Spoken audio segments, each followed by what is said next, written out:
Lors des interventions, les sapeurs-pompiers ont des équipements de protection individuelle pour assurer leur propre sécurité. Depuis environ 5 ans, le LEMTA, Laboratoire d'énergétique et de mécanique théorique et appliquée à Nancy, accompagne les services d'incendie et de secours dans le choix de leurs équipements.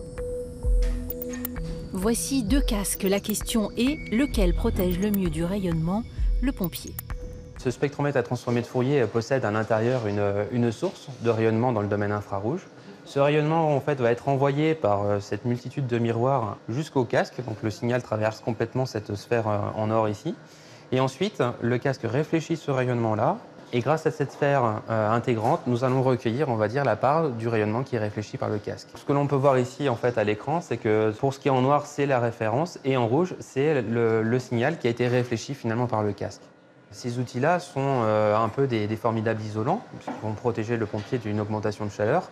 Par contre, si on évite absolument que la chaleur se dépose à l'extrémité sur le pourtour de leurs équipements, eh bien on va limiter grandement, on va dire, l'élévation de température. Et donc si ce casque-là réfléchit beaucoup plus le rayonnement, eh bien il y aura moins de chaleur qui va venir, on va dire, impacter le haut du casque. Et donc l'élévation de température sera moindre pour le pompier au cours d'une intervention. Car effectivement, les courbes en rouge montrent clairement que le casque aluminisé à droite est bien plus performant que le casque peint. Il y a 50 ans, les vestes étaient en cuir. Depuis les années 2000, le cuir a été abandonné car il se rétracte sous l'effet de la chaleur. Depuis, c'est une tenue textile qui a été adoptée. La plupart du temps, elle est bleu marine. L'équipe du LEMTA a publié le résultat de ses recherches en 2015. Le résultat, c'est que notre œil est très trompeur. Les textiles qui ont des coloris de teintes très différentes peuvent avoir exactement les mêmes propriétés radiatives. Je m'explique, c'est que le pouvoir de réflectivité de cette tenue-là est exactement la même que celle de tenues de type sable.